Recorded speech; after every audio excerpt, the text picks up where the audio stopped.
Hello guys, কেমন আছো সবাই? আশা করি সবাই খুব ভালো আছো। আজকে আমরা অন্য ধরনের একটা সিনেমা সম্পর্কে জানতে চলেছি, যে সিনেমার নাম হচ্ছে হাইওয়ে ফ্যামিলি। সিনেমাটি কেমন? প্রত্যেক এলাকাতে এক ধরনের মনে করো যে আওয়ারা টাইপের ছেলে থাকে না, কাম কাজ ভালো লাগে না, লাইফ নিয়ে সিরিয়াস না, তো ওই রকম একটা ছেলেকে কেউ যদি বিয়ে করে তারপর তাদের জীবন কোন পর্যন্ত যেতে পারে সেটাই সিনেমাতে দেখানো হয়েছে। তো সিনেমাটি হচ্ছে দক্ষিণ কোরিয়ান, রিলিজ পেয়েছিল হচ্ছে 2022 সালে। সিনেমাটার আইএমডিবি রেট হচ্ছে 10.6.3, প্রাইম ভিডিও রেটিং হচ্ছে 10.6.3, এবং আমি আশা করছি এই ফ্যামিলি ড্রামা সিনেমাটি তোমাদের পছন্দ হবে। তো আমরা মূল ভিডিওতে যাব ছোট্ট একটা ব্রেকের পর। তুমি কাইন্ডলি ব্রেকটা স্কিপ করে মূল ভিডিওতে চলে যাও। স্বাগতম প্রিয় বন্ধুরা, তোমরা কি একঘেয়েমিতে ভুগছো? তাহলে মজা পাওয়ার জন্য আজকের বিষয়টি একদম উপযুক্ত তোমাদের জন্য। এখানে তোমরা বিভিন্ন খেলার ফলাফল জানতে পারবে, খেলা সরাসরি দেখতে পারবে এবং ভবিষ্যৎবাণী করার মতো মজার একটি অংশও রয়েছে, যেখানে তুমি অনুমান করতে পারো কোন দল জিতবে, কতটা ব্যবধানে ইত্যাদি। এতে রয়েছে আকর্ষণীয় পুরস্কার জয়ের সুযোগ, বিলাসবহুল গাড়ি, নামি মোবাইল ফোন, কম্পিউটার এবং আরো অনেক কিছু। এটি এমন একটি বিশ্বস্ত জায়গা যেটি পিএসজি এর মতো আন্তর্জাতিক খেলার দলের পৃষ্ঠপোষকতা পেয়েছে, তাই এতে কোনো সন্দেহের সুযোগ নেই। নতুন কিছু খেলার সংযোজন হয়েছে, যেমন দ্রুতগতির চ্যালেঞ্জ খেলা ও মুরগির পথ চলা খেলা, যেখানে সহজেই খেলে আনন্দ নেওয়া যায়। আর হ্যাঁ, যদি তুমি আমাদের প্রচারমূলক সংকেত ব্যবহার করে নিবন্ধন করো তাহলে পেতে পারো 12,000 টাকা পর্যন্ত পুরস্কার একদম বিনামূল্যে। সঙ্গে থাকবে প্রথম জমাই অর্থের পর বিনামূল্যে ঘূর্ণনের সুযোগও। অর্থ গ্রহণ ও প্রেরণ করা যাবে খুব সহজভাবে, নগদ, বিকাশ, রকেট, ব্যাংক হিসাব সহ আরো অনেক মাধ্যমে। তাই আর দেরি না করে উপরে থাকা স্থায়ী মন্তব্যে ক্লিক করো, সেখানে নিবন্ধনের প্রক্রিয়া রয়েছে। শুধু আমাদের প্রচার সংকেতটি ব্যবহার করলেই তুমি বোনাস পেয়ে যেতে পারো। এবার চলো মূল ভিডিওর দিকে এগিয়ে যাই। তো সিনেমা যখন শুরু হয় তখন আমাদের দেখানো হয় একটা ভাঙাচোরা পরিবার, যাদের জীবনে কিছুই নেই সম্বল বলে, শুধু আছে মিষ্টি একটা মেয়ে ইউনি আর একটা ছেলে যার নাম হচ্ছে ট্যাকি। মায়ের নাম জিসাসু এবং বাবার নাম হচ্ছে শামিল। আর এই পরিবারটি শুধু যে আর্থিক অনটনের সাথে লড়াই করছে তা কিন্তু নয়, তাদের জীবনে তাদের মাথার উপরে একটা স্থায়ী ছাদও নেই। তো যাই হোক, গৃহহীন হয়ে এই মানুষগুলো করে কি একটা উঁচু কাঁটাতারের বেড়া নিঃশব্দে পার করে, মানে যে জায়গায় মানুষ টানুষ নেই সেখানে একটা তাঁবু করে থাকবে। এবং তারা গ্রাম থেকে শহরে এসেছে নতুন কিছু আশায়, একটা উন্নত জীবনের সন্ধানে, কিংবা আরো কয়েকদিন বেঁচে থাকার জন্য। তাই বলে কাজে কামে কিন্তু মন নেই। তো যাই হোক, সকালবেলা ওদের নজর পড়ে একটা দম্পতির উপর। তো ওরা করে কি, ইতস্তত বোধ করে প্রথমে তাদের কাছে গিয়ে মিথ্যা বলে, মানে বাবা আর কি, এবং বলে আমার ওয়ালেট হারিয়ে গিয়েছে আর গাড়িরও গ্যাস শেষ হয়ে গিয়েছে। তো সে মনে করো 2,000 টাকা ধার চায়, কিন্তু তারা প্রথমে পরিষ্কার ভাবে না করে দেয়। কিন্তু তখনই ছোট ইউনি চলে আসে এবং ওর নিষ্পাপ চোখের দিকে তাকিয়ে, এবং ওই বাচ্চাটা করে কি বাবার দিকে নিষ্পাপ চোখে তাকায় এবং নিচে সুরে বলে, বাবা আমাদের তো বাড়ি যেতে হবে। এবং ওই চেহারার মধ্যে একটা বেদনা এবং সত্য লুকিয়েছিল, আর এটা কেউ এড়াতে পারে না। তো ওই বাচ্চা মেয়েটার সারল্য ওদের মন গলিয়ে দেয় এবং ওরা 2,000 টাকা ধার দিয়ে দেয়। আর টাকা পাওয়ার সাথে সাথে কিছুক্ষণের জন্য ওদের পরিবার একটু স্বস্তির নিঃশ্বাস ফেলে। তারা একসাথে মিলেমিশে খাবার খায় এবং অনেকদিন পরে পেট ভরে খাবার পাওয়ার পরে যখন রাত হয়, তারা শহরের আলো থেকে দূরে হাইওয়ের পাশে করে কি তাঁবু খাটিয়ে শুয়ে পড়ে এবং ঠান্ডা মাটির উপরে খোলা আকাশের নিচে একটা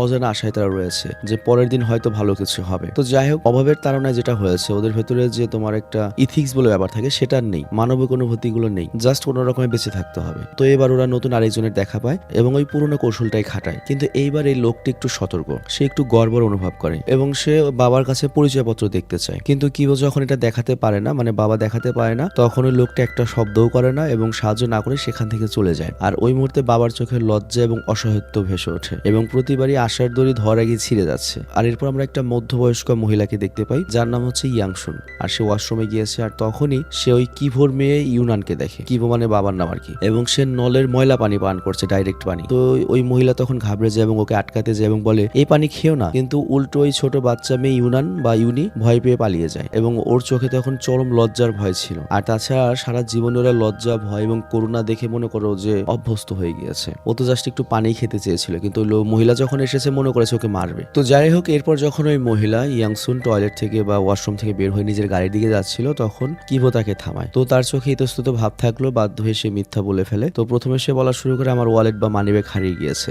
আমার 2,000 টাকা খুব জরুরি। তো ইয়াংসুন নামে সেই মহিলা তো চমকে যায়, সরাসরি মানা করে দেয়। বাট তখনই সে ছোট বাচ্চা মেয়েটি আসে, আর ওর ছোট ছোট চোখ আর মাসুম মুখ দেখে তখন তার মন একটু নরম হয় আর বাবার তখন একটু আশা ফুটে ওঠে। তো এখানে ইয়াংসুন করে কি, ওর মাসুমিয়তের কাছে হার মানে এবং চুপচাপ 2000 বের করে দেয়। আর একটু পরে আবার ফুল ফ্যামিলি চলে আসে এবং ওদের মাসুম ভাই দেখে ইয়াংসুন নিজেকে আটকাতে পারে না, সে আরো কিছু অতিরিক্ত টাকা দিয়ে দেয়। মানে সে ওই বাচ্চাদের যেন কষ্ট বুঝতে পারছে। তো যাক, পরের দিন খুব ভোরে যখন ঠিক মতো ওদের ঘুমও শেষ হয়নি, তখন একজন সামাজিক অফিসার ওদের তাঁবুর কাছে পৌঁছায়। আর নিয়ম অনুযায়ী এখানে কোনো গৃহহীন মানুষ থাকতে পারবে না। তো সে কোনো সহানুভূতি ছাড়াই ওদের তাঁবু সরাতে শুরু করে, মানে যেন ওরা কোনো মানুষ নয়, শুধুমাত্র বোঝা। তো ওরা তাকে অনেক বোঝানোর চেষ্টা করে এবং বিতর্কে এমন পর্যায়ে চলে যায় যে হাতাহাতি হবার উপক্রম, এবং এই টানাটানিতে ওদের তাঁবুটাও ছিঁড়ে যায়। আর মাথার উপরে ওদের যে একটা অস্থায়ী ছাদ ছিল সেটাও নাই হয়ে গেল। তো যাই হোক, তাঁবুটা ছিঁড়ে যাওয়ার সাথে সাথেই বাচ্চারা করে কি জোরে জোরে কাঁদতে শুরু করে। আর এই কান্না শুধুমাত্র ব্যথার কান্না নয়, এটা ভয়, নিরাপত্তাহীনতা এবং অসহায়ত্বের একটা মিশ্র রূপ, যেন তাদের ছোট্ট পৃথিবীটা আবারও তছনছ হয়ে গেল। তো যাই হোক, এরপর বাবা মা মিলে করে কি সে ছেঁড়া তাঁবুটা আবার গুছিয়ে নেয় এবং ক্লান্ত হতাশ হয়ে অন্য একটা অজানা জায়গার দিকে পা বাড়ায়, যেখানে হয়তো তারা একটু থাকতে পারবে। তো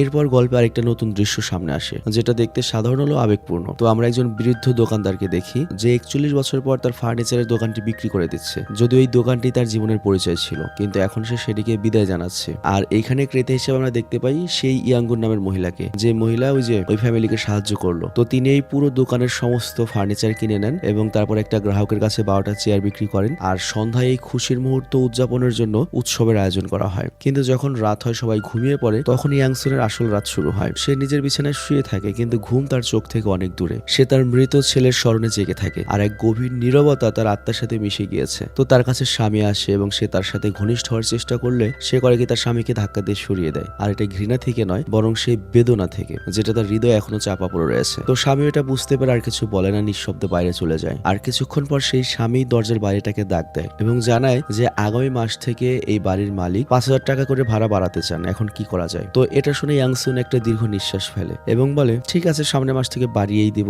মানে প্রত্যেকটা স্ট্যান্ডার্ডের ফ্যামিলি যে আর্থিক সমস্যা বা পরিবারগত সমস্যা থাকে, এটা আর কি বোঝানো হয়েছে। তো যাই হোক, ওইদিকে আমরা দেখতে পাই সারাদিনের ক্লান্তি আর রোদে পুরো ওই কিভোর পরিবার হাঁটতে হাঁটতে একটা অসম্পূর্ণ দালানের সামনে পৌঁছায়, মানে নির্মাণাধীন বাড়ি। আর সেই জায়গার দেয়াল আর ছাদ দেখে তাদের এই ক্লান্ত চেহারা একটা অদ্ভুত স্বস্তি ফুটে ওঠে এবং ওদের মা জিসাসের মুখেও হালকা হাসি আসে। তো যাই হোক, ওদের চোখে আশার আলো জলজল করছিল। চারিদিকে তাকে অনেক খুশিতে দেখতে থাকে, যেন তারা কিছু সময়ের জন্য হলেও মাথা গোজার ঠাই খুঁজে পেয়েছে। তো যাই হোক, তারা সবাই সেখানে শুয়ে পড়ে, যেন জীবনে প্রথমবার তারা বড় ধরনের একটা স্বস্তি পেল। তো যাই হোক, রাতের আর্দ্রতা আর অসম্পূর্ণ দেয়ালগুলোর বিষণ্ণতার মাঝেই হঠাৎ করে ইয়ানের চোখ খুলে যায় এবং তার নিষ্পাপ দৃষ্টি একটা ঝাপসা আকৃতি দেখতে পায়, যেটা তাকে ভয় পাইয়ে দেয়। মানে ওই বাচ্চা মেয়েটি, সে ঘাবড়ে যায় এবং চিৎকার করে দৌড়ে এসে মায়ের সঙ্গে লেপ্টে যায়। আর মা তাকে বুকে জড়িয়ে নিয়ে শান্ত করার চেষ্টা করে। আর ঠিক তখনই বাইরে প্রবল বৃষ্টিপাত শুরু হয় এবং তীব্র বাতাসের সাথে টপ টপ শব্দে, ঝড়ো বাতাসের সাথে এই বৃষ্টির টুপটাপ শব্দ এই পুরো খালি জায়গাটিতে ইকো করে আরো বেশি ভয়ঙ্কর লাগছিল। তো সবারই ঘুম ভেঙে যায়। তো ওদের বিছানা চাটায় সব ভিজতে শুরু করে এবং ঠান্ডায় কাঁপতে কাঁপতে ওরা সবাই করে কি এক কোণে গুটি সুটি মেরে বসে পড়ে। তো যাই হোক, চোখে ক্লান্তি কিন্তু হৃদয়ে ভয় আর আশা নিয়ে শুধু ওরা ভোরের অপেক্ষা করছে এবং অপেক্ষা করতে করতে ফাইনালি সেই ভোর হয়ে যায়। আর পরের দিন সকালে অন্য পাশে আমরা দেখতে পাই ইয়াংশুন নামে সেই মহিলাটি তার ছেলের কবরে যায় আর সেখানেই মাটিতে বসে পড়ে এবং সেই প্রতিটি মুহূর্ত স্মরণ করে যে সময়টা সে তার ছেলের সঙ্গে কাটিয়েছিল। এবং তার কান্নার শব্দে একজন মায়ের ভেঙে যাওয়া আত্মার আর্তনাদ শোনা যাচ্ছে এবং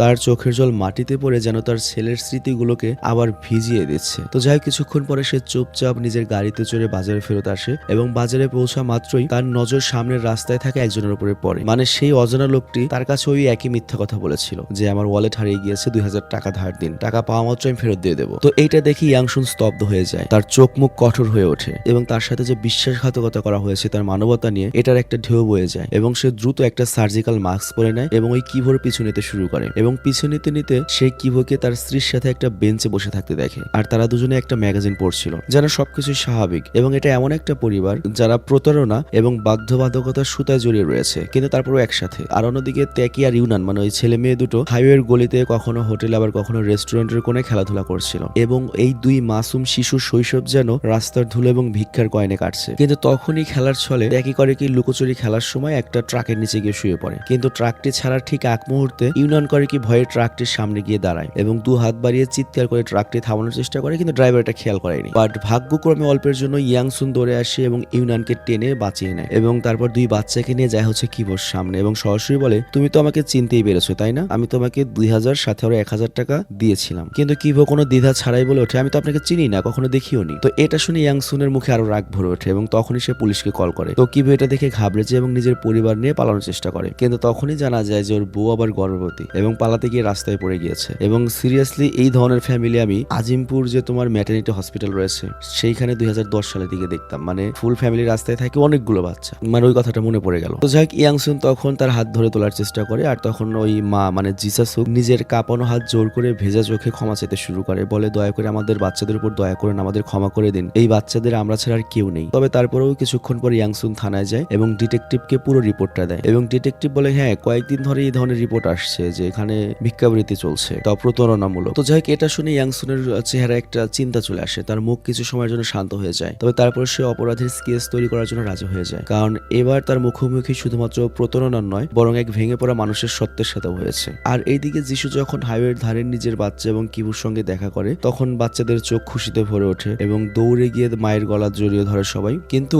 ওই মুহূর্তে যে কিবু এক সময় তাদের ভরসা ছিল, তার ভেতরে একটা অদ্ভুত অস্থিরতা চলে আসে এবং সেই ইয়াংসুন নামের মহিলাকে গালিগালাজ করা শুরু করে, মানে সে ভেতর থেকে ভেঙে পড়েছে এবং কোন একটা কিছু তাকে ভেতর থেকে চিবিয়ে খেয়ে ফেলছে, মানে কাজ কামের কোনো ধান্দা নাই, পাগলের মতো আচরণ করছে। তো এটা দেখে ওই মায়ের মন, মানে যিশুর মন কেঁপে ওঠে এবং সে বাচ্চাদেরকে দূরে চলে যেতে বলে, যাতে তার বাচ্চারা বাবার এই ভেঙে পড়ার দৃশ্য না দেখে। কিন্তু কিবোর ব্যবহার দিন দিন আরো বিগড়ে যাচ্ছিল, মানে ব্যাপারটা হচ্ছে কি, তুমি জানো তোমার কাজ করা উচিত, তুমি যদি সেই কাজ না করো তাহলে তোমার ডিপ্রেশন আরো বাড়তে থাকবে, কমবে না। ফর এক্সাম্পল, আমি র্যান্ডমে ভয়েস দিই, এটার কাজটা যদি আমি শেষ করি তখন আমার ঈদ লাগে, আমার শরীরটা হালকা লাগে, কিন্তু আমি যদি এটার কাজ না করি বা কাজ বাজিয়ে ফেলি তখন কিন্তু ডিপ্রেসড হয়ে যাই। তো ওই ব্যাটার ক্ষেত্রেই তাই ঘটেছে, সে যদি কাজ করতো, কামাই করতো, তাহলে কিন্তু তার মানসিক অবস্থা আস্তে আস্তে ভালো হতো, কিন্তু সে প্রবলেম আরো বড় করছে। তো যাই হোক, সে রাস্তার মাঝখানে গিয়ে বাচ্চাদের মতো হামা করে কাঁদতে থাকে, মনে হচ্ছিল যেন তার আত্মা ভেতর থেকে চিৎকার করছে। তো নিজের স্বামীকে এভাবে ভেঙে পড়তে দেখে যিশুর চোখেও পানি চলে আসে, আর বাচ্চারাও কিছু বুঝতে পারছে না, তারা কেবল তাদের সরলতা নিয়ে চিৎকার করেই কাঁদতে থাকে, যেন পরিবারের প্রতিটা সদস্য নিজেদের ভেঙে যাওয়া টুকরোগুলোকে গুছিয়ে নেওয়ার একটা ব্যর্থ চেষ্টা করছে। তো যাই হোক, রাত গড়িয়ে গিয়েছে, পেটও খালি, মনশূন্য, আর ঠিক তখনই তাইকো একটা ভিডিও গেম স্টেশনের কাছে যায় এবং একটা 101 নোট খুঁজে পায়। তো চোখে এক আশার আলো নিয়ে দুই বাচ্চা করে কি সুপার মার্কেটের দিকে দৌড়ে যায় এবং সেখানে পৌঁছে তারা অনেক জিনিসপত্র সংগ্রহ করে, আর ওই জিনিসপত্রগুলোর মধ্যে তারা একটা অস্থায়ী আনন্দ খুঁজে পায়। কিন্তু তখনই দেখা যায় বিল এসেছে 1100 ইউয়ান।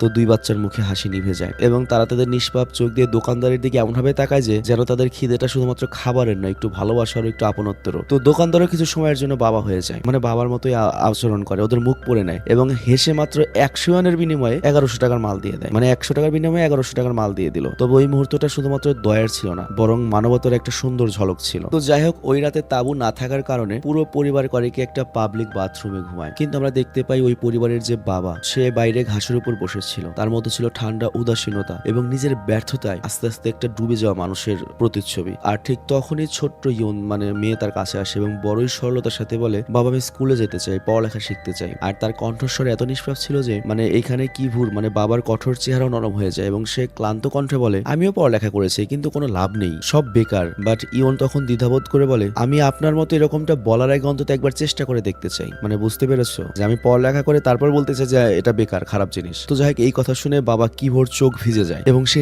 নিজের উপর লজ্জিত হয়ে ওঠে আর নিজের মেয়ের কাছে খুব কষ্টে বলতে পারে যে আই এম সরি এবং নিজেকে আই এম লুজার বলা শুরু করে। তো যাই হোক, ওই রাতে ঘাসের উপর কোনো বালিশ ছিল না, কিন্তু তাদের সেই কথোপকথনটি দুজনের মধ্যে একটা নতুন ভিত্তি স্থাপন করে। আর পরের দিন সকালে অনেক কসরতের পরে ডিটেকটিভ এসে কিভোকে গ্রেপ্তার করে, আর এ কারণে যিশু মানে মা, তাইকি ছেলে এবং মেয়ে ইউনানকেও বাধ্য হয়ে পুলিশ স্টেশনে যেতে হয়, যেখানে ডিটেকটিভ শিশুদেরকে তাদের নাম এবং ঠিকানা লিখতে বলে। কিন্তু ইউনানের হাত তখন কাঁপতে থাকে, কারণ সে তো পড়ালেখা করেনি, অক্ষরগুলোও চেনে না, আর তার নিষ্পাপ মুখে আমরা লজ্জা এবং অসহায়ত্ব দেখতে পাই। তো ডিটেকটিভ যখন মা যিশুকে জিজ্ঞাসা করে, আপনি আপনার বাচ্চাদের স্কুলে পাঠাননি কেন, তখন যিশুর চোখে জল চলে আসে এবং কম্পিত কণ্ঠে বলে ওঠে, আমরা চাই না যে আমাদের বাচ্চারা তাদের বাবা মার স্ট্যাটাসের কারণে বা সামাজিক অবস্থানের কারণে স্কুলে গিয়ে গালিগালাজ বা টিটকারি শুনুক, আর এই জন্য আমি নিজে ওকে শেখাই। তো ওর কথায় যে শুধুমাত্র আত্মপক্ষ সমর্থন ছিল তা কিন্তু নয়, বরং একজন মায়ের অসহায়ত্ব এবং আত্মসম্মানের ঝলকও ফুটে ওঠে। তো এরপর যখন ইয়াংশুন পুলিশ স্টেশনে আসে, তখন তার মনে একটা অদ্ভুত অস্থিরতায় ভরে ওঠে। সে একটা রুমে বসে থাকা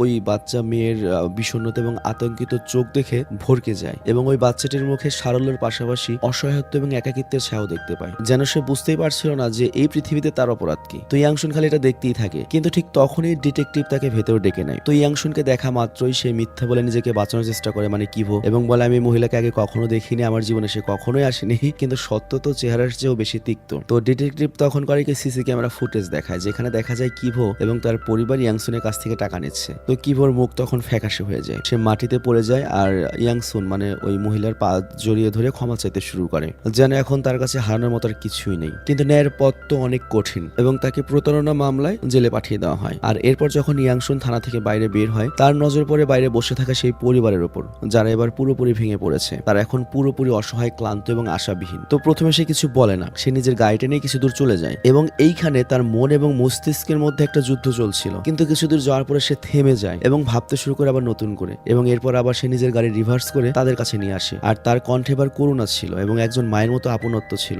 এবং সে বলে, তোমরা কি আমার সাথে আসবে? তো ওদের হ্যাঁ বলার সাথে সাথে ইয়াংসুনের চোখে জল চলে আসে এবং সে করে কি ওদেরকে নিয়ে নিজের কেনা নতুন হোটেলে নিয়ে আসে। মানে ওইটা ফার্নিচারের দোকানও প্লাস হোটেলও বানিয়েছে। তো সেখানে সবাই মিলে একটা শান্ত এবং আবেগঘন ডিনার করে, এবং এই প্রথমবার উষ্ণ ছাদের নিচে ওরা নিজের পরিবারের মতো কোনো মানুষের সাথে বসে খাচ্ছে এত সম্মান নিয়ে। তো যাই হোক, পরের দিন সকালে ইয়াংসুনের স্বামী যখন দেখে যে কিবোর পরিবার ওদের হোটেল অবস্থান করছে, সে তো খুব রেগে যায়। তো তার কথা অনেক যুক্তি রয়েছে যে বাইরের মানুষদের আমরা রেফারে রাখতে পারি না, কি চুরি চামারি করে চলে যাবে। কিন্তু ইয়াংসুন খুব আবেগী হয়ে যায়। সে তার স্বামীকে বোঝাতে সক্ষম হয় কিছু সম্পর্ক শুধুমাত্র রক্তের হয় না, বরং করুণা এবং অভিজ্ঞতার মাধ্যমে তৈরি হয়। আর অন্যদিকে জেলের ভেতরে কিবো কিন্তু এখনো তার নিজের ভেতরের আগুন এবং যন্ত্রণার সাথে লড়াই করছিল, এবং ও একটু বেওয়ারা টাইপেরই। সিরিয়াসলি কয়েদের সাথে ও মারামারি শুরু করে দেয়, আর এই কারণে তাকে আলাদা ব্যারাকে পাঠিয়ে দেওয়া হয়। কিন্তু সময় গড়নের সাথে সাথে ও তো নিজেকে চেঞ্জ করেই না, আরো বেশি অস্বাভাবিক আচরণ করা শুরু করে। এবং সিরিয়াসলি প্রত্যেক এলাকাতে কিন্তু এরকম হাজবেন্ড রয়েছে, গাজায় আসক্ত, বাবায় আসক্ত, ফ্যামিলি কোনো টেনশন নেই, বাচ্চা পোলাবানের মতো করে, পুরো পরিবার বউ সামলায়, গার্মেন্টসে চাকরি করে, এরকম কিন্তু অ্যাভেলেবল স্টোরি বাংলাদেশও আছে। আর তারপর আমরা দেখি যে ইয়াংসুন ধীরে ধীরে ইওয়ানকে পড়ালেখা শেখাতে শুরু করে, এবং বাচ্চার ছোট্ট আঙুলগুলো যখন পেন্সিল দিয়ে অক্ষর লেখে তখন ইয়াংসুনের চোখ দিয়ে পানি বের হয়ে যায়। মানে সে তার অতীতকে দেখতে পায়, কারণ সে তার বাচ্চাকে এভাবে পড়াতো। তো একদিন সে যখন ইউনানকে পড়াচ্ছিল তখন বাচ্চাটির মুখের এক পাশে তাকিয়ে তার চোখে আবারও পানি আসে, এবং তার ছেলেকে সে দেখতে পায়। তো কিছুদিন পর যখন ইয়াংসুনের স্বামী বুক সেলফ কিনতে বাজারে যাচ্ছিল, তখন ওই ছোট ছেলে ত্যাকি জেদ করে সেও সাথে যাবে। তো তার স্বামী প্রথমে ইতস্তত করলেও ত্যাকির নিষ্পাপ জেদের কারণে সে হার মেনে যায় এবং সাথে নিয়ে যায়। আর ওই মুহূর্তে প্রথমবারের মতো ত্যাকির মনে হয় সে একটা পরিবারের অংশ, মানে একটা দাদা পেয়েছে, কেউ তার আবদার শুনছে। আর এইদিকে যে সুগারিকে হোটেলের সকল আসবাবপত্র পরিষ্কার করছিল, তার ঘাম ঝরছিল, কিন্তু তার মনটা ভেঙে রয়েছে অনেক। আর তখন ইয়াংসুন তার কাছে আসে এবং গর্ভাবস্থা সম্পর্কে জানতে চায়। তো জেসু তখন হালকা হেসে বলে, আমি তো আজ পর্যন্ত কখনো ডক্টর দেখাইনি। তো তার কণ্ঠে কিন্তু কোনো অবহেলা ছিল না, এটা ছিল একটা নিরুপায় হওয়া এবং ভয়। তো যাই হোক, ইয়াংসুন তাকে কিছু না বলে তাকে সাথে নিয়ে ডাক্তারের কাছে যায়, আর ডাক্তার জানায় গর্ভে বাচ্চাটা উল্টো হয়ে রয়েছে, আর এটা স্বাভাবিক অবস্থানে আসবে না, তাকে সিজার করে বাচ্চা জন্ম দিতে হবে, অনেক টাকার প্রয়োজন। তো এই কথা শুনে জেসুর মুখ তো ফ্যাকাশে হয়ে যায়। আর এই ফ্যাকাশেটা নিজের শরীরের জন্য নয়, বরং তার পেটে যে বাচ্চাটা রয়েছে ওটা আসলে এই দুনিয়াতে কি করবে, এই দুনিয়া যে কঠিন। কিন্তু কিছুক্ষণ পরে এদিকে আমরা দেখি কিছুক্ষণের পরে ইয়াংশিনের স্বামী সিঁড়ি দিয়ে ভারী বুক সেলফটা লোকজনদের নিচ্ছিল, কিন্তু তখনই ওই ছোট্ট ত্যাকি করে কি সাহায্য করার উদ্দেশ্যে ওই ভারী বুক সেলফটা ধরার চেষ্টা করে একবারে সেলফের নিচে গিয়ে। কিন্তু বুঝতেই পারছো, হঠাৎ করে হয় কি সিঁড়ি উঠতে গিয়ে ভারসাম্য হারিয়ে যায় এবং ওই বুক সেলফটার গায়ের উপরে পড়ে, এবং ব্যথায় ওই ছোট বাচ্চার চিৎকার বেরিয়ে আসে, এবং এমন একটা চিৎকার যেটা মনে করো যে ইয়াংসনের স্বামীর একবারে বুক চিরে দেয়। এবং সে এক মুহূর্ত সময় নষ্ট না করে সেই বাচ্চাটাকে নিয়ে হসপিটালে চলে আসে, আর ওই হসপিটালে তো আগে থেকেই ইয়াংসুন যিশুকে নিয়েছিল। তো যাই হোক, এই আঘাতের কথা জানার পরই ইয়াংসুনের তো বুক ফেটে যায়, তার সাথে তার রাগও ফেটে পড়ে, এবং সে তার স্বামীকে দোষারোপ করা শুরু করে, এবং তাদের মধ্যে বিতর্ক এতটাই বেড়ে যায় যে দুজনের চোখেই স্পষ্ট কষ্ট দেখা যায় এবং অনুশোচনার ছাপ দেখা যায়। এবং শেষমেশ ভাঙা হৃদয় এবং ক্লান্ত কণ্ঠে তার স্বামী বলে ওঠে, তুমি এই বাচ্চাদের আমাদের বাড়িতে আনলে কেন? আর আরো বলে, তুমি জানো না এদের মাঝে আমি কতটা অস্বস্তি বোধ করি, আর এইসব তুমি তোমার ছেলের স্মৃতি ভুলে থাকার জন্য করেছো, তাই না? তো এই সব কথাগুলো ইয়াংসুনের কাছে একবারে ছুরির আঘাতের মতো লাগে, এবং সে কাঁপানো কণ্ঠে বলে ওঠে, এত যদি তোমার অস্বস্তি হয় তাহলে তুমি চলে যেতে পারো। তবে এই কথায় তার কোনো রাগ ছিল না, বরং একটা ভেঙে যাওয়া আশা ছিল। তো রাতে যখন সবাই শুয়েছিল তখন তো কি হঠাৎ করে সরলতার সাথে জিজ্ঞাসা করে বসে, পাপা কখন আসবে, আমি ওনাকে খুব মিস করছি। তো এক মুহূর্তের জন্য ঘরের বাতাস থমকে যায়, এবং যিশু যখন জিজ্ঞাসা করে এবং যিশু তার দিকে তাকায় এবং হালকা হেসে বলে, তুমি যখন 100 রাত ঘুমিয়ে নেবে তখন তিনি আসবেন। তো কি অবুঝের মতো জিজ্ঞাসা করে 100 মানে কি? তো ইউনান তখন বলে, 10কে 10 বার গুনলে 100 হয়, মানে ওই ছোট্ট মেয়েটি। তো এই বুদ্ধি দেখি ইয়াংসুনের মন ভরে যায় যে আমি ওকে শেখাতে পেরেছি, খুব ভালো একটা ছাত্রী, এবং আবেগপ্রবণ হয়ে হাসি মুখে বলে, বাহ তুমি কত বুদ্ধিমতী। আর ওইদিকে আমরা দেখি ওই হারামজাদা যে তোমার ওদের বাপ, সে কিন্তু অনেক কসরত করে অনেক ঝাই ঝামেলা করে কিন্তু থানা থেকে পালিয়েছে। সিরিয়াসলি হারামজাদা আরো সমস্যা বাড়াচ্ছে, থানা থেকে পালিয়েছে, আর 20 দিন গেলে ওকে ছেড়ে দিত, কিন্তু পালায়। আর এরপর দেখি সে রাতে একটা ফুড কোর্টে এসে নিজের খিদে মেটায়, মানে খায়, কিন্তু যখন ওর কাছে টাকা চাওয়া হয় সে রেগে গিয়ে লাঠি তুলে হুমকি দেয়, কিন্তু সামনের মহিলাটা তখন ছুরি বের করলে সে ভয় পেয়ে পালিয়ে যায়, এবং কিছু দূর গিয়ে সে পড়ে যায় এবং বমি করতে শুরু করে। এবং এইবার দেখে মনে হচ্ছে সে শুধুমাত্র মানসিকভাবে নয়, শারীরিকভাবে অসুস্থ। আর এইদিকে আমরা দেখি যিশু করে কি পুলিশ স্টেশনে গিয়ে নিজের স্বামীর সঙ্গে দেখা করতে আসে, আর তাকে দেখে ডিটেকটিভ একটু স্বস্তির নিঃশ্বাস ফেলে এবং বলে, আপনি এসেছেন, খুব ভালো হয়েছে, আপনাদের যোগাযোগের কোনো নাম্বার ছিল না, তার জন্য আপনার সাথে যোগাযোগ করতে পারিনি। তো যিশু তখন অস্থির হয়ে জিজ্ঞাসা করে, কেন আপনারা আমার সঙ্গে যোগাযোগ করতে চেয়েছিলেন, আমার স্বামীর কি কোনো সমস্যা হয়েছে? কিন্তু এরপর ডিটেকটিভ যে উত্তরটা দেয় এটা যিশুর আত্মা একবারে নাড়িয়ে দেয়। ডিটেকটিভ বলে, আপনার স্বামী তো পালিয়ে গিয়েছে। তো তো আপনি তার ব্যাপারে যদি কোনো তথ্য পান আমাদেরকে জানাবেন, কারণ ও তাহলে আরো বড় অপরাধে জড়িয়ে পড়বে, ও আর জেল থেকে বেরোতেই পারবে না। তো মানবিক বিবেচনায় আমরা হয়তো ওর জন্য একটু ছাড় দিতে পারি। আর এরপর আমরা দেখি ওই কিভো মানে বাপ যখন মেয়ের সঙ্গে দেখা করতে যায়, মেয়ে তখন দূরে দাঁড়িয়ে যায় এবং সে বলে আমাকে ছুঁয়ো না, এবং গর্বের সঙ্গে বলে ইয়াংসুন আমাকে লিখতে এবং পড়তে শিখিয়েছে। ইয়াংসুন মানে এই বাড়ির মালকিন। এবং এইবার ওই বাপটা হার মেনে নেয় এবং সে একটা খাতা তুলে নেয় এবং একটা কিছু লেখে। আর তারপর রাত হয়ে যায়, আর তারপর ইয়াংসুন এবং তার স্বামী বাড়িতে ফিরে এসেছে। আর ওইদিকে ইউনান করে কি তার মাকে ওই খাতায় লেখা মেসেজটি দেয় যে এখানে মূলত কিভো কোথায় দেখা করবে এই টাইমার জায়গাটা জানিয়ে দিয়েছে। তো যিশু সেই জায়গাতে যায়, আর কিভো তখন একে একটা কিছু ধরিয়ে দিয়ে বলে, কিভোকে বলে আমরা এখান থেকে এখানেই থাকবো। কিন্তু এটা শুনে যিশু রেগে যায় এবং বলে না, আমি তোমার সাথে থাকবো না, আমার সন্তানদের ভবিষ্যৎ রয়েছে, আমি আমার সন্তানদের নিয়ে ওখানে ঠিক আছি, আর তাছাড়া আমার পেটে বাচ্চা এসেছে, তোমার মতো একটা মানুষের সাথে থাকা সেফ নয়। তো এটা শুনে তো মনে করো কিভো রেগে যায় এবং একটা চেয়ার তুলে ওকে আঘাত করতে যায়। কিন্তু যিশু এবার আর ভয় পায় না, তার চোখে আর ভয় নেই। সে তার স্বামীকে অনেক ভালোবেসেছে, অনেক কিছু করেছে, কিন্তু তার স্বামী চেঞ্জ হয়নি। তার ভেতরে এখন আত্মসম্মান জেগে উঠেছে, মাতৃত্ব জেগে উঠেছে, তার সন্তানের অনাগত ভবিষ্যতের চিন্তা চলে এসেছে। তো সে বলে আমার সন্তানদের নিয়ে এখন আর কোথায় ঘুমাতে হবে সেটা টেনশন নেই, এখন আমাদের ঘুমালে পিঠে ব্যথা হয় না। আমি চাই না আমার সন্তানরাও তোমার মতো একটা পলাতক হোক, তোমার মতো একটা দায়িত্বজ্ঞানহীন মানুষ হোক। কিন্তু এখানে কিভাবে বলে ওঠে আমরা তো একটা পরিবার, আমরা আগের মতো আবারও সুখী থাকতে পারি। কিন্তু যিশুর উত্তর তার সব ভেঙে দেয়। সে বলে তুমি যদি আমাদেরকে ছেড়ে দাও আমরা আরো ভালো থাকবো, তোমার জন্য আমরা আরো মানসিকভাবে অসুস্থ হয়ে যাচ্ছি। হয় তুমি কাজ করো, কাজ টাজ করে আমাদেরকে নাও, কিন্তু এভাবে রাস্তায় থাকতে পারবো না। তো দুজনের চোখ দিয়ে জল গড়িয়ে পড়ে, মানে পাগলা মার্কা স্বামী, ও তো নিজের ভুল বুঝতেই পারছে না। তো যাই হোক যিশু হোটেলের দিকে ফেরত আসে নিজের নতুন জীবনের পথে। আর পরের দিন আমরা দেখতে পাই ইয়াংসুক ইউনানকে স্কুলে ভর্তি করার কথা বলে। তো যিশু তখন ইতস্তত বোধ করে এবং বলে আমার কাছে তো টাকা নেই। তো ইয়াংসুন তখন হালকা হেসে বলে দেখো প্রাথমিক শিক্ষা তো কোরিয়াতে বিনামূল্যে হয়, আর তাছাড়া আমি তোমাকে এখানে কাজ করার জন্য কিছু বেতনে দেবো যাতে তুমি ওদেরকে পড়াতে পারো। তো এরপর তারা যখন স্কুলে পৌঁছায় তখন প্রিন্সিপাল তাদের সম্পর্কের কথা জিজ্ঞাসা করে যে এই মেয়েটি তোমার কি লাগে। তো ইয়াংসু কিছুটা থামে এবং তারপর ভেবে বলে ও আমার ভাগ্নি। আর এই কথা শুনে ইউনান মানে ওই ছোট্ট মেয়েটার যে কত ভালো লাগে। আর এই যে একটা ওয়ার্ড যে ও আমার ভাগ্নি, এটা কিন্তু শুধুমাত্র একটা প্রশ্নের উত্তর ছিল না, এটা ছিল একটা মনে করো আপনত্ব। তো যাই হোক পরের দিন আমরা দেখতে পাই ইয়াংসুনের স্বামী করে কি যিশুকে তার অতীত সম্পর্কে জিজ্ঞাসা করে। তো যিশু এখানে জানায় যে সে একটা অনাথ আশ্রমে ছিল এবং তারপর রেস্তোরাঁয় কাজ করতো, আর কিবো একটা সময় কলেজে পড়তো এবং সেখানে আসতো। ধীরে ধীরে তাদের ঘনিষ্ঠতা বাড়তে থাকে, দুজনের বিয়ে হয় এবং কিবো আগে থেকে একটা বেওয়ারা টাইপের, সে বিভিন্ন জায়গায় কাজ করে কিন্তু কোথাও টিকে থাকতে পারে না। কিন্তু এরপর একজন লোক আসে, মানে ইন্স্যুরেন্স টাইপ কোম্পানি, মানে বাংলাদেশে এরকম অনেকবার এসেছে, রিং আইডি অমুক ডেস্টিনি এইটাই মানুষের একবারে পুটু মেরে চলে গিয়েছে সেরকম। তো জং নামের একটা ব্যক্তির সাথে দেখা হয়, সে তাকে অনেক দামি একটা প্রজেক্ট দেখায় যে 1 লাখ টাকা খাটাও 10 লাখ পাবা, হ্যাঁ আরো 10 জন কাস্টমার নিয়ে আসো এই সেই। তো কিউ যেটা করেছে ও সব টাকা তো খাটিয়েছে, আর অনেকজনকে হয়তো অ্যাকাউন্ট করে দিয়েছে, তারপর তারা করেছে কি পালিয়ে গিয়েছে। তো কি হলো এখন এই পরিবারের, নিজেরাও ঋণে ডুবে গিয়েছে, আবার মনে করো আশেপাশের মানুষেরও জ্বালা যন্ত্রণা। তো তারপর কাহিনী চরম পর্যায়ে পৌঁছায়, তারা ওই এলাকা ছেড়েই পালিয়ে যায় এবং এখনো তার স্বামী আর ওই স্বাভাবিক হয় না, কাজকর্ম করছে না, কোনো কিছু করছে না, যার জন্য এই পজিশনে এসে ওরা দাঁড়িয়েছে। তো যাই হোক এরপরের দিন আমরা দেখি সবাই যখন একসাথে মজা করছে মানে পুরো ফ্যামিলির মতো, তখনই হঠাৎ করে কিভো চলে আসে একটা জ্বলন্ত আগুনের গোলক নিয়ে এবং সে চিৎকার করে বলতে থাকে আমার পরিবারকে আমাকে ফিরিয়ে দাও। তো ইয়াংশুন ঘাবড়ে যায় এবং পুলিশকে কল করতে শুরু করে, কিন্তু কিভো তার উপর হামলা করার জন্য দৌড়ে আসে। আর তখন ইয়াংশুনের স্বামী এবং চাকর তাকে ধরে ফেলে। আর যিশু তখন দেখতে পায় এরই মাঝে ওই পুরনো আসবাবপত্রে আগুন লেগে গিয়েছে, আর সে আগুন নেভাতে যখন দৌড়ে যায় তখন আগুন তার পোশাকে লেগে যায়। তো কিউ যখন এটা দেখে সে আর কোনো কিছু ভাবে না, সে দৌড়ে যায় হচ্ছে তার স্ত্রীকে বাঁচানোর জন্য। তো সে তার স্ত্রীকে তো বাঁচায়, কিন্তু আগুন চারদিকে ছড়িয়ে পড়েছে। আর এরপর আগুন নেভানোর পরে দেখা যায় যে কিভো এখানে মারা গিয়েছে, কিন্তু সে তার স্ত্রী এবং অনাগত বাচ্চাকে। তো যাই হোক এরপর যিশুর একটা বাচ্চা জন্ম দেয় যার নাম রাখা হয় ব্রেনি। আর এরপর আমরা দেখতে পাই ইউনান নিজের বাবাকে একটা মেসেজ পাঠায়, মানে চিঠি, কবরে, মিস ইউ ড্যাডি। আর এখানে এই সিনেমাটা শেষ হয়ে যায়, মানে ফিনিশিংটা আসলে হয়নি, ফিনিশিংটা কেমন যেন পরিচালক খুব তাড়াতাড়ি করেছে, একবারে শর্টকাট করে ফেলেছে। ফিনিশিংটা আরো মর্মান্তিক বা মানে পুরো সিনেমাতে যতখানি ইমোশন ছিল আরো বেটার হতে পারতো,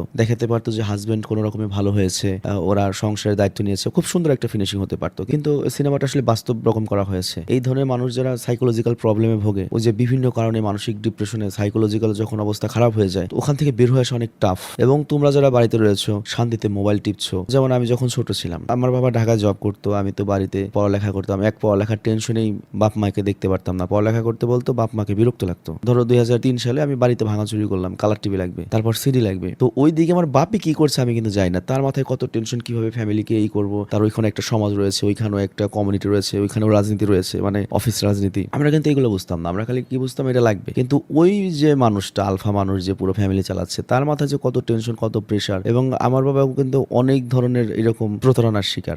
তোমরা জেনে অবাক হবে, আমাদের কাছে এখনো কিন্তু গুলশানের একটা জমির দলিল রয়েছে, আমার আব্বাটা অনেক আগে কিনেছিলেন, কিন্তু ওই পুরো জমি সহ মানে দেখা যায়, মানে ঢাকা যেটা হয় ধরো চকটা একটা লোক কিনে নিয়ে আছে পুরো একটা কোম্পানি, আমাদের মতো সাধারণ মানুষের যত জমি রয়েছে বাদ বাধ্য হয়ে দিয়ে আসতে হয়েছে। সেটা একটা শখ। তারপর একটা বন্ধুর সাথে কনিকা ডিজিটালের ব্যবসা দিয়েছিল, তখন তো তোমার এই ধরনের ক্যামেরা ছিল না, ডিজিটাল ক্যামেরা ছিল না। তো সেটার দোকান দিল, সেটাও মনে করো বাড়ি থেকে উনি গিয়ে দেখে ওনার পার্টনার সব নিয়ে চলে গেছে, কিচ্ছু নাই, বিক্রি করে চলে গিয়েছে গ্রামে। মানে এরকম বিভিন্ন ঘাতে ঘাতে সে ধাক্কা খেতে খেতে মনে করো একসময় প্যারালাইজড হয়ে যায় টেনশনে। তাকে ঘর ভেঙে উদ্ধার করা হয়েছিল।